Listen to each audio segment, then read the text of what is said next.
Oi, boa noite. Boa noite. Boa noite, Simone. Bom, a gente vai esperar o pessoal ir entrando, tá bom? Para a gente começar. Boa noite. Bom, vou pedir desculpas se eu desfocar um pouquinho o olhar aqui de vocês, mas eu tô com um desafio aqui hoje que eu tô transmitindo para duas páginas, que é a da Mais Psicólogos e para a página da Harmony Instituto. Então eu vou falar com vocês, né, olhando para as duas câmeras e para os dois comentários, tá bom?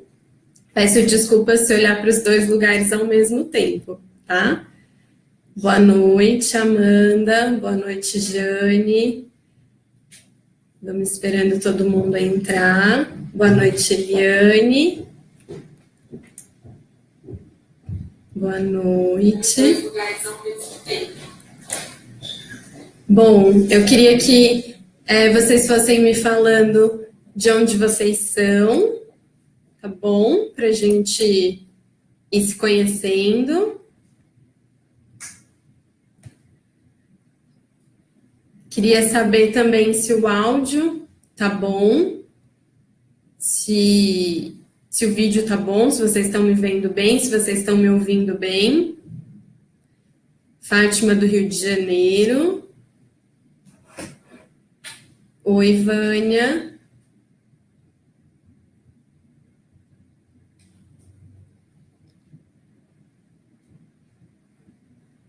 Tá.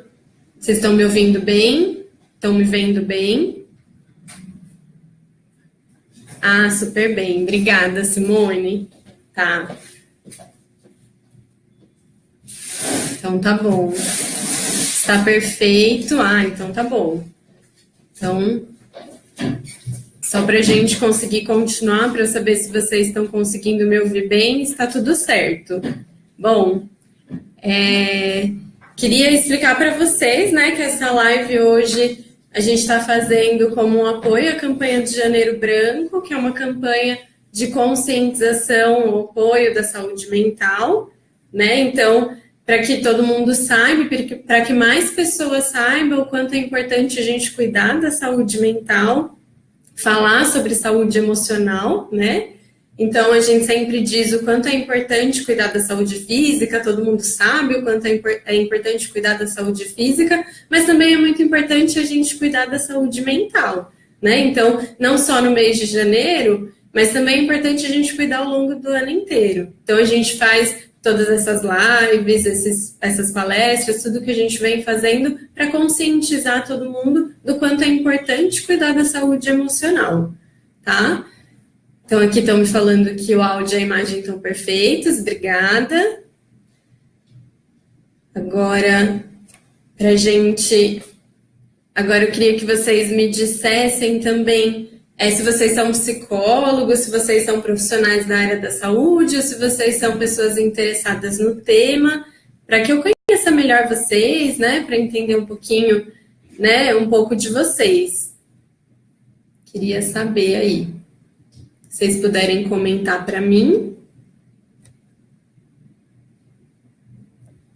Aqui já me falaram. Deixa eu ver o que me comentaram aqui. Boa noite, Silvana. A Vânia interessada no tema. Tá, legal. Boa noite, Vitória.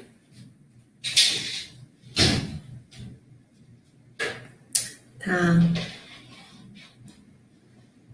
Então, para quem não sabe, eu sou a Flávia, sou psicóloga, sou especialista em psicologia hospitalar e eu faço atendimentos clínicos na Harmony Instituto, faço atendimentos a crianças, adolescentes, adultos e idosos, principalmente a crianças. E hoje a gente vai falar sobre o adoecer na infância, o brincar como possibilidade no tratamento, né?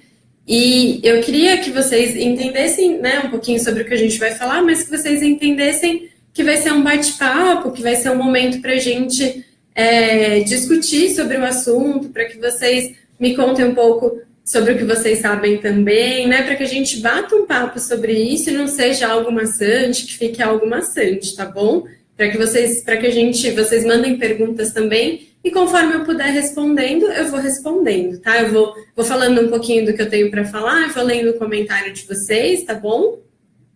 Vou lendo o comentário de vocês e vou respondendo para eu não ficar falando, e só depois no final respondendo. Eu vou falando e respondendo, tá? A imagem tá ruim, desfocada, mas alguém tá vendo ruim ou tá bom?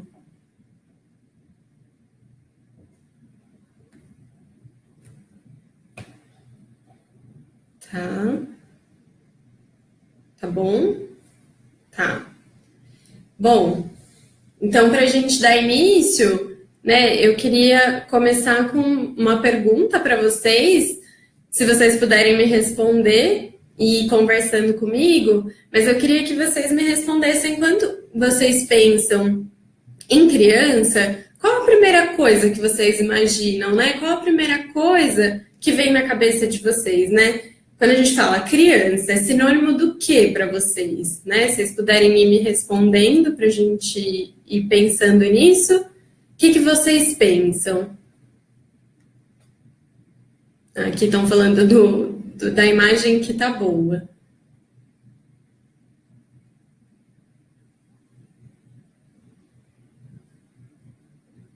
Tá. Alegria.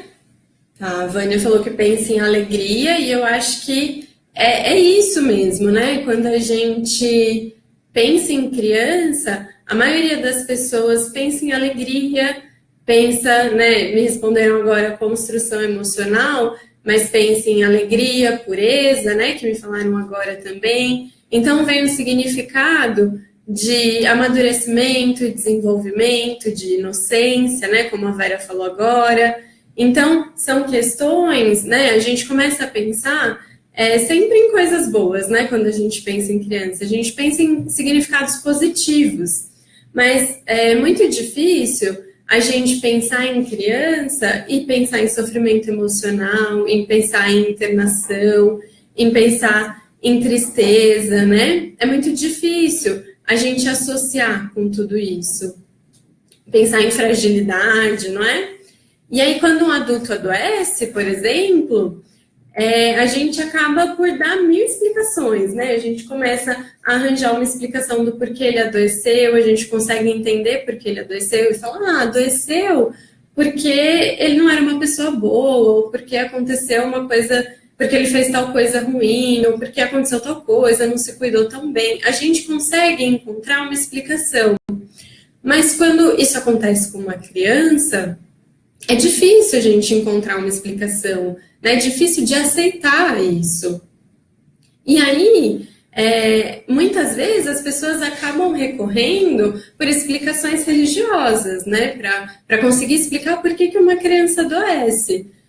E é muito difícil passar por essa situação, é muito difícil. É difícil de aceitar, é difícil de viver por esse momento, né? E aí a gente vai tentando explicar e não consegue, não é? Mas aí a gente está falando de doença, e o que é doença, né? Eu não sei o quanto vocês entendem o significado de doença e o quanto vocês veem esse significado de doença, essa definição de doença, mas a doença ela é definida pela OMS, que é a Organização Mundial da Saúde, como ausência de saúde, né? Tá, ausência de saúde, mas o que é saúde, né? E a saúde, ela é definida como um bem-estar físico, emocional e social. Então, é uma pessoa que ela se sente bem fisicamente, emocionalmente e socialmente, né? Ela se sente bem no corpo, na mente, ela se sente bem nas suas relações, ela se sente bem com o ambiente que ela vive, com as pessoas que ela vive, né? Então, Para quem aqui é profissional da saúde, para quem é psicólogo, isso é muito válido, né? Porque quando a gente pensa em tratar qualquer pessoa, a gente tem que olhar para essa pessoa de forma biopsicossocial, que a gente diz, né? De um termo bem técnico, mas é olhar essa pessoa como um todo, olhar em todas as suas necessidades. E não só para os profissionais da saúde isso é importante, mas como é importante para todos nós, né? Para todos nós que procuramos uma assistência de saúde. É importante porque a gente tem esse direito. A gente tem o direito de ser assistido de forma biopsicossocial. A gente tem o direito de ser visto como um todo. Então, quando eu vou ao médico, por exemplo, né, eu vou ao médico ver um problema no pé. Ele não deve me olhar só como um pé. Ele vai me olhar como um todo. Ele tem que ver que esse problema pode ter um problema emocional por trás, ou um problema social por trás. Então, ele tem que me ver como um todo. Quando eu atendo um cliente na clínica, eu tenho que entender todo o contexto dele, físico, emocional e social. Tudo isso precisa ser olhado, né? Então, deixa eu ver aqui o que vocês estão comentando, mas vou tentar aqui subir, que está meio difícil. Na tela. Estão me dando uma colinha aqui na tela. Tá, consegui. Estão falando que uma criança é alegria, inocência e medo, realmente, né? Criança passa por alegria, passa por inocência, passa por medos, né? Quando pensamos em crianças, pensamos em algo leve, alegre e brincadeiras. Crianças levam a vida leve e descomplicada. Realmente. E realmente é muito difícil pensarmos em doenças ou coisas negativas quando pensamos em crianças. É muito difícil mesmo, né? A gente não consegue associar a criança com negatividade, né? É uma fase que geralmente quando a gente passa por momentos muito positivos. E sim, às vezes existem conflitos internos ocasionados pelo ambiente familiar. Isso precisa ser olhado, né? Isso precisa ser cuidado também. E isso causa outros problemas, né? Bom, dando continuidade aqui, agora a gente pensou, né? Uma criança, vocês me falaram que a criança, ela é alegre, ela é inocente, né? Ela tem medos também, mas, né? O que se passa numa cabeça de uma criança que é feliz, que brinca, que sorri, que é inocente e que não sofre? Quando ela recebe o diagnóstico de uma doença, né? O que acontece para ela quando ela recebe esse diagnóstico? Como é o impacto dessa notícia para essa criança? E aí existem dois pontos, né, que a gente tem que pensar. Existem crianças muito novas que a gente tem que fazer essa diferença, então crianças de 2, 3 anos, 4 anos, e aí quando elas recebem um diagnóstico de um adoecimento, né, seja ele uma doença crônica ou um outro tipo de adoecimento, ela pode não compreender o que aquela doença significa, né? Ela não vai entender o que quer dizer aquela doença, ela não vai receber aquele impacto do que é aquela doença, o que ela significa para a vida dela, mas ela vai compreender o que aquela doença está impactando para ela, né? Então ela vai perceber o ambiente diferente, ela vai perceber que a rotina dela vai mudar, ela vai perceber uma série de diferenças no ambiente dela que vão fazer ela ser impactadas. Isso a gente vai falar um pouquinho mais, né? Como que é o impacto desse adoecimento. Mas para uma criança mais velha, por exemplo, uma criança de 7, 8 anos, ela já consegue compreender melhor o que é a doença, ela consegue compreender melhor o que quer dizer essa doença, né? O que ela significa. Então, ela pode associar essa doença com finitude, por exemplo. Isso pode ser muito difícil, pode gerar muito medo para ela, né? E com certeza ela também vai sentir todo esse impacto, né? Todo esse ambiente novo. E a partir disso tudo, é importante, né? Os pais, a equipe que tratar dessa criança, é importante sempre oferecer um ambiente seguro para ela, que os pais estejam sempre por perto acolhendo, a equipe acolha essa criança, né? Explicar o que significa doença, sempre explicar para ela de uma forma simplificada, quer dizer, porque ela não vai entender com os termos técnicos, ela não vai entender exatamente o que significa, mas explicar por que ela passa por aqueles procedimentos que ela está passando, ou que ela irá passar, explicar o que vai acontecer com ela, para que serve aqueles procedimentos que ela passa, para que serve aqueles medicamentos, por que ela tem que tomar aquilo, né? Para fazer com que ela seja ativa nesse processo dela de adoecimento, né? Fazer com que ela participe disso e que ela se sinta ativa disso, né? Para que ela realmente participe, tá? Deixa eu ver aqui os comentários agora.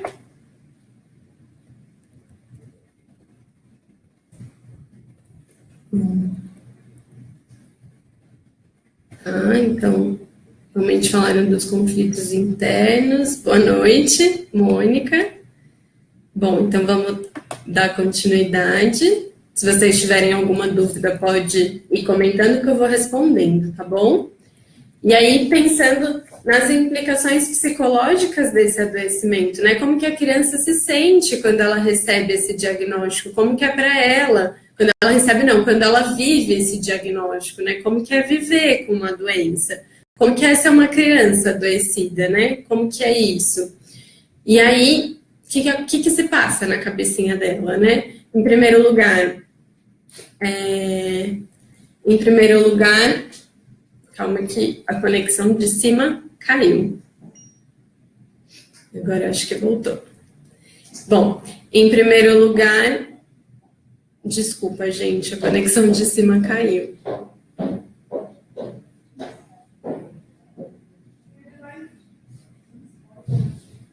Caiu aqui. Não caiu. Bom, vou dar continuidade aqui. Então, o que acontece? A criança que recebe esse diagnóstico, ela fica, né, ela se sente confusa, né, ela fica pensando, o que está acontecendo? O que é essa doença? O que vai acontecer? Né, o que isso significa? Né? A criança mais velha vai pensar, eu vou morrer? Isso significa que eu vou morrer ou não? Eu não vou ver mais meus pais? Em um caso de uma hospitalização, ela vai pensar, eu vou ficar longe dos meus pais? Né? Ela vai começar a se perguntar, ela vai ficar confusa, ela vai ficar perdida. Por que eu tenho que ficar longe dos meus pais? Então, são várias perguntas que vêm na cabeça dela, né? São várias perguntas que vão se passando pela cabeça dela o tempo inteiro, né? E aí ela se sente insegura. Agora a conexão voltou em cima. Vamos voltar. Bom, e aí ela se sente insegura. E aí ela começa a pensar, o que vai acontecer agora, né? Que vai ser de mim? Que procedimentos vão fazer agora? Vão fazer mais o que comigo? Ela sente medo, ela começa a pensar, vai doer? Né? Quem é essa pessoa estranha que está perto de mim? O que essa pessoa está fazendo comigo? Ela pode se sentir abandonada, no caso de uma hospitalização, por exemplo, ela pode se sentir abandonada e começar a pensar que no caso de hospital, ela tem um acompanhante, ela tem direito a um acompanhante, mas ela pode pensar, né, por que meus pais, meu pai ou minha mãe, só tá um deles aqui, ou um responsável só tá aqui? E aí ela começa a se perguntar, por que eu tô longe dos meus colegas, né? Por que eu não tô com as pessoas que costumam estar perto de mim, meus demais familiares, né? Então, ela tem essa sensação de abandono. Ela muda toda a rotina dela. É uma criança que ia para a escola e que provavelmente agora ela falte mais à escola, né? É uma criança que brincava muito e agora ela pode ter restrições físicas, ela pode ter restrições alimentares, né? Ela tinha toda uma rotina que muda completamente, né? E ela, além disso tudo, ela passa a ser vista de uma forma totalmente diferente por familiares e amigos. E esse é um ponto muito importante, porque os familiares passam a tratar de uma maneira diferente e os amigos também, né? E eu acho que é importante levantar isso, porque os pais costumam superproteger uma criança adoecida, né? E essa superproteção precisa ser levada com cuidado, né? Porque essa criança, ela precisa de cuidados, ela precisa ser acolhida, ela precisa ser vista nas suas necessidades, mas ela não precisa ser super protegida, né? Então, tudo isso precisa ser levado com cuidado, né? Então, tudo isso é o que a criança passa, o que ela sente, o que ela sofre, né? Tudo isso ela está vivendo, tudo isso ela está sentindo. E aí, é claro que existem diferenças para uma criança que está hospitalizada e para uma criança que não está hospitalizada, mas no geral é tudo isso que ela vai sentir. E uma criança que não está hospitalizada, uma criança estando hospitalizada ou não, ela vai passar por uma dificuldade, né, com amigos, uma dificuldade que muitas pessoas podem, crianças podem sofrer bullying ou não com o adoecimento, por terem restrições, né, tudo isso pode acontecer, e tudo isso pode acontecer no seu ambiente externo, que ela pode sofrer com isso, né. Então, são coisas que precisam ser levadas em conta. Bom, vamos ver aqui o que vocês estão comentando. Aqui comentaram, crianças já entendem o que é morte e sabem que correm risco de morrer caso estiver doente? Bom, é uma questão bastante que precisa ser levada em conta muito a idade da criança, né? Uma criança, dependendo da idade, ela consegue entender o que é morte e entender o conceito de finitude, né? Então, uma criança um pouco mais velha, de 6, 7 anos, talvez consiga entender melhor o conceito de finitude, entender que pode morrer. Uma criança mais nova, não. Ela pode não entender o que é morte, entender que ela pode morrer, que isso pode acontecer, né? Ela pode não entender o conceito de finitude, né? Então, isso é bastante relevante para a idade da criança. Tá? Que mais? Bom, continuando. E aí a gente começa a pensar, e a família com tudo isso, né? O que acontece com a família que sofre junto com a criança e que passa por tudo isso com a criança, né? A gente costuma dizer que os pais, eles tendem a imaginar uma criança, né? É sempre planejar uma criança. Quando eles planejam uma criança, eles idealizam essa criança. Então, eles pensam nessa criança, eles pensam como que vai ser a cor dos olhos, como que vai ser o formato da boca, eles pensam como vai ser o formato dos olhos, eles idealizam essa criança, né? Acho que quem teve filhos já passou por isso alguma vez, né? Já viveu isso, né? Vocês podem comentar aqui se vocês já passaram por isso. E acho que sabem como é idealizar um filho, como é imaginar um filho, como é a espera de um filho, né? Realmente é um momento que as pessoas passam, vivenciam, e quando essa criança adoece, quando os pais se dão conta que essa criança adoece, é difícil, né? É difícil porque eles têm que encarar uma criança real, né? Encarar uma criança que não é aquela que eles idealizaram, né? E não é fácil, né? É um momento difícil em que os pais vivem grande angústia, grande ansiedade, grande preocupação, eles têm medo, né? Então, eu não sei, mas vocês conseguem imaginar o que esses pais pensam, né? O que passa na cabeça desses pais? Vocês conseguem imaginar como que eles se sentem, como que é, não sei se vocês já tiveram casos assim na família, se vocês já vivenciaram isso, como que é para vocês, se vocês já viram isso, né? Que estão dando boa noite, boa noite.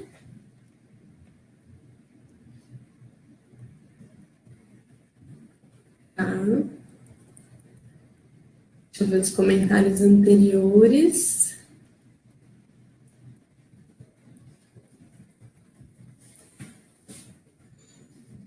Boa noite. Realmente é muito difícil lidar quando os filhos não agem como sonhamos. Realmente, né? Realmente, os pais criam grandes expectativas, né, para esses filhos, e como os filhos vão ser, como que os pais imaginam né? Como eles querem que os filhos sejam, a grande expectativa em cima disso tudo, né? E aí, quando se dão conta de que esse filho não é exatamente como se imaginou, como se planejou, né? E que ele passa por um adoecimento, é muito difícil, né? Se passa por um grande sofrimento. E aí, o que seria esse sofrimento, né? Seria, talvez os pais acharem que não são capazes de cuidar de uma criança com aquela enfermidade, né? Eles acham que não são capazes, que não conseguem fazer tudo aquilo, né? Boa noite para a página aqui da Harmony. Eles acham que não são capazes de cuidar dessa criança, da criança com tal enfermidade, e eles sofrem com toda essa rotina, com o sofrimento dos filhos, com a dor dos filhos, né? Imagina ver que o filho está sofrendo, que o filho está sentindo dor e não poder fazer nada, né? Então, por várias vezes já me relataram isso, quanto é difícil ver o filho sofrendo, sentindo dor, e não poder fazer nada, não poder cuidar, não poder tirar aquela dor, né? E eles sofrem com a angústia de finitude dos filhos, né? De pensar que aquele filho pode não estar mais ali, que pode acontecer alguma coisa com aquele filho, né? É muito difícil pensar nisso tudo. Sem contar que eles podem não entender toda a linguagem técnica que os médicos dizem, né? Pode ser difícil para eles entender tudo isso, ou muito pelo contrário. Há pais e responsáveis que acabam virando experts no assunto, né? Entendem muito do assunto e acabam chegando com um diagnóstico pronto para o médico e sabem tudo que o médico vai dizer, né? Então, há casos e casos, mas é mais ou menos dessa forma que os pais se comportam e é assim que eles se sentem, né? Então, como eu disse, não é fácil, gera ansiedade, gera angústia, é difícil passar por tudo isso, né? E aí, o profissional de psicologia, é importante trabalhar com a família, é importante que ele acolha essa família, que ele cuide dessa família, que ele esclareça as dúvidas dessa família e oriente, né, para trabalhar com essa criança, oriente essa família a encontrar os seus recursos de enfrentamento, sempre trabalhar essa família também, tá? Bom, os comentários aqui. Muito difícil, então, lidar quando os filhos não agem como sonhamos, mas precisamos lembrar que a expectativa é dos pais e a criança precisa ter a liberdade de ser quem ela é. Realmente, né? A gente precisa lembrar que a expectativa é dos pais ou dos responsáveis, né? Quem imagina, quem sonha com aquela criança são os pais, né? Então, precisa se cuidar, né? Os pais precisam ter a noção disso. E bate aquele sentimento de impotência, né? Como foi dito aqui, bate um sentimento de impotência porque é difícil realmente. É difícil você saber que você não pode fazer nada, né? Acho que foi com relação ao que eu disse de não poder tirar a dor do filho, né? E aí, dando continuidade, diante disso tudo, diante de todas as repercussões emocionais, diante de todo esse sofrimento psíquico, o que a gente, psicólogo, pode fazer para acessar essas crianças a passar por esse momento, né? Como que a gente trabalha essas crianças? Que é o que a gente vai dizer exatamente sobre o tema, né? Como que a gente vai acessar essas crianças e trabalhar e tratar essas crianças. Então, é por meio da ludoterapia, né? Por meio do brincar. E aí, eu não sei o quanto vocês conhecem da ludoterapia, alguém conhece, já ouviu falar, alguém já levou um filho, algum familiar para fazer psicoterapia infantil, conhece a técnica da ludoterapia ou não? Sabem do que eu estou falando ou não? Deixa eu ver aqui. A Tati conhece. Os pais acabam adoecendo, vendo o sofrimento de seus filhos. A ajuda do profissional da psicologia é de suma importância para ajudar a família nesse processo. Sim, realmente, né? Os pais acabam sofrendo junto, é um sofrimento em conjunto da família como um todo, né? A criança adoece, a família inteira adoece, e é preciso que haja um cuidado do psicólogo com a família inteira, né? Para que todos sejam cuidados, para que todos sejam olhados, né? E o profissional de psicologia pode ajudar, sim nesse ponto, né? Então, aqui algumas pessoas conhecem, outras não. Bom, a ludoterapia, para explicar para vocês, aqui também algumas pessoas não conhecem, mas para explicar para vocês, é uma técnica, né, que a gente utiliza de jogos e brincadeiras para acessar as crianças, e ela foi criada pela Melanie Klein, que é uma psicóloga austríaca, e ela descobriu que as crianças se expressam muito melhor pelo brincar do que pela oralidade.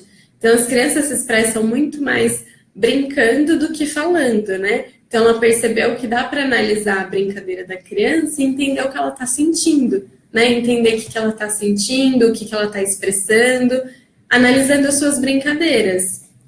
E aí, né, para vocês entenderem, numa sessão de ludoterapia, a gente usa uma caixa, né? E nessa caixa a gente tem vários brinquedos de diferentes modalidades, né? Então, tem carrinho, tem boneca, tem brinquedos hospitalares, tem massinha, tem giz de cera, tem lápis de cor, tem papel sulfite, tem diferentes modalidades de brinquedos para que a gente possa acessar essa criança e utilizar com essa criança para que ela possa se expressar. E aí, a partir disso, né, o psicólogo deixa essa caixa à disposição para a criança, para que ela vá explorando, para que ela consiga ir se expressando. E aí o psicólogo vai analisando como ela brinca, né, com o que ela brinca, o que ela está expressando, para ele conseguir ir analisando e finalizar o seu diagnóstico. E aí, para vocês, né, para ficar mais claro, né, num ambiente de consultório e num ambiente hospitalar, isso é um pouco diferente, né? Eu não sei o quanto vocês conhecem dessa diferença, mas num consultório existe uma privacidade maior, né? O terapeuta e o cliente, o paciente, eles estão sozinhos, a caixa lúdica ela é mais estruturada, né? Agora, num hospital, o atendimento ele é mais restrito, ele geralmente acontece ali numa salinha de espera do hospital, acontece no leito, ou ele acontece, né, na própria UTI, num quarto compartilhado. A caixa lúdica talvez não seja uma caixa, mas seja uma sacola cheia de brinquedos, né? Pode não ser totalmente estruturado como é num consultório, mas o objetivo é o mesmo, né? E o tratamento é o mesmo. O objetivo é fazer com que a criança consiga expressar o que ela está sentindo, consiga, por meio do brincar, expressar os sentimentos dela, os medos, as angústias, as ansiedades, né? Para que o psicólogo consiga analisar e trabalhar tudo que ela sente, né? Porque é um turbilhão de emoções, né? Vivenciar o adoecimento é um turbilhão de emoções. Certo? E aí, quanto mais a criança utiliza do lúdico, mais ela se expressa, certo? Mas ela consegue colocar para fora o que ela, né, de uma maneira mais clara, colocar para fora o que ela está sentindo, as angústias dela, os medos dela, as felicidades dela, né? Ela consegue expressar melhor. Então, de uma certa maneira, é importante que a criança, por mais que ela não esteja num ambiente de psicoterapia, que ela brinque também, né? É sempre importante favorecer a brincadeira para essa criança, para que ela consiga expressar tudo isso, né? Colocar para fora tudo isso, para que brincar é sempre importante, né? Vai ser sempre importante para a criança. Então, o lúdico em qualquer ambiente para a criança é importante. E aí, para vocês entenderem, deixa eu ver aqui, tá certo?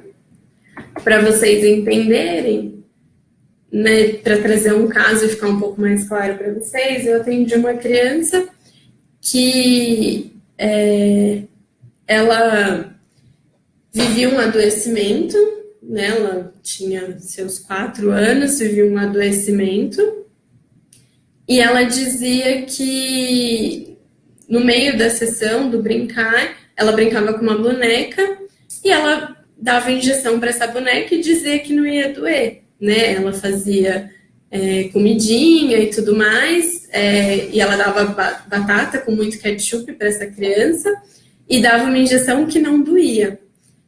E aí a gente consegue perceber o quanto a criança expressa no brincar todas as inseguranças dela, né? O quanto ela consegue expressar tudo que ela está sentindo, né? Que uma injeção que não dói, o que é muito difícil, é uma fantasia dessa criança, né? Uma injeção que não dói é muito difícil de existir. Então, uma batata frita, né, com bastante ketchup, é algo que ela desejava muito, que ela queria muito.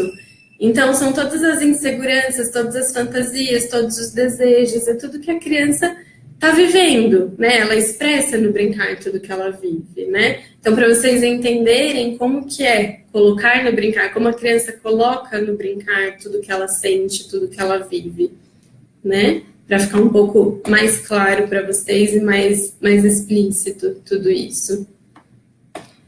Deixa eu ver aqui. Tem mais perguntas? No contexto hospitalar, a caixa lúdica seria mais aconselhável? Eu não sei se eu entendi muito bem, mas no contexto hospitalar a gente usa a caixa lúdica sim, né? Ele é aconselhável porque a gente já usa. Só que ela talvez seja um pouco adaptada, depende muito de hospital para hospital, das condições do hospital. Então, muitas vezes a caixa lúdica ela não é uma caixa, como a gente consegue montar num consultório cheia de brinquedos, né, cheia de possibilidades. Ela tem algum outro brinquedo, porque talvez o hospital não tenha essas condições, né? Depende muito do hospital, do lugar que você está. Mas é aconselhável sim, e fazer a ludoterapia no hospital é aconselhável sim. Tá? Deixa eu ver o que mais. O entendimento da criança em relação à morte depende da faixa etária dela, do desenvolvimento cognitivo e da cultura que a mesma estiver inserida, com certeza, Vera. Então, tudo isso faz diferença, né? E tudo isso depende para que a criança compreenda o significado da morte, compreenda a morte, né? Tudo isso depende. Deixa eu ver. Aqui em cima, tudo certo. Bom.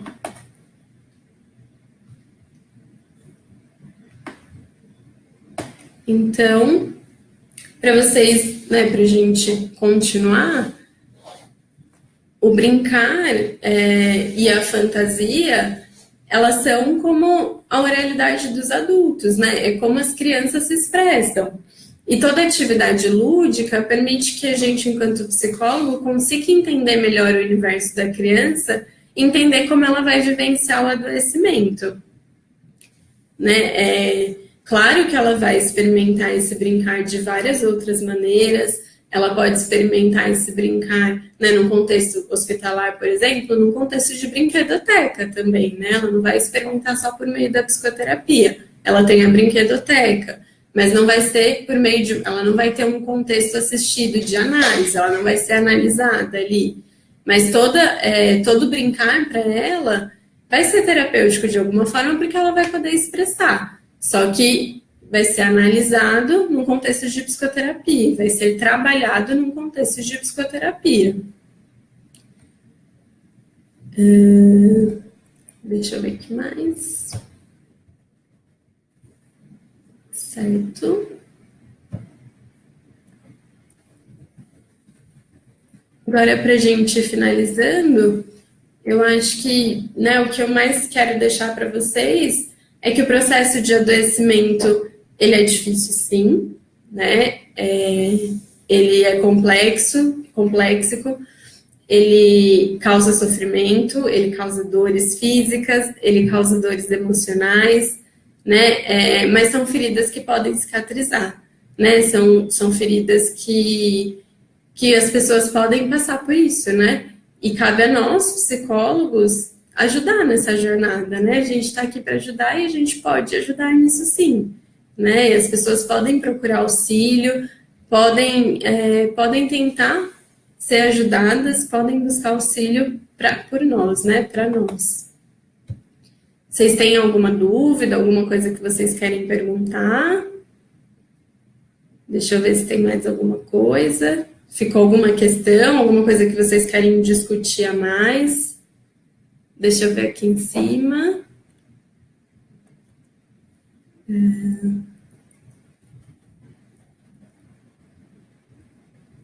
Algo sobre o brincar que não tenha, que vocês não tenham, que vocês queiram saber mais? Ou sobre o tratamento da criança adoecida? Tem mais alguma coisa?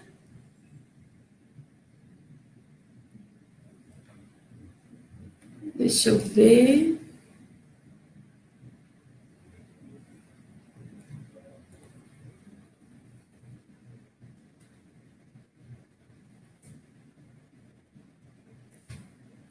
Bom,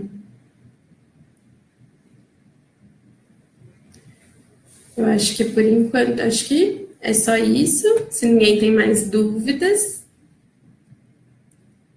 a gente vai finalizando, tá bom? Eu queria agradecer para todo mundo que assistiu, para todo mundo que ficou até aqui, para todo mundo que participou, que comentou, tá bom? Para todo mundo que esteve aqui hoje.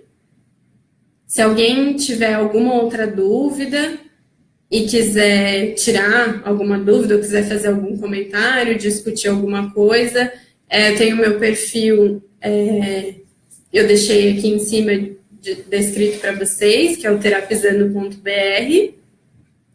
A página do Facebook, é uma página minha e de um outro colega, a gente criou faz pouco tempo, então ela ainda está em construção, mas a página do Instagram a gente tem mais tempo, tem bastante posts, né? Mas eu vou responder nas duas, o que vocês perguntarem, eu vou responder nas duas, tá bom? O que vocês quiserem comentar, perguntar, o que vocês quiserem saber, podem comentar aqui, eu vou responder o que vocês quiserem, tá bom?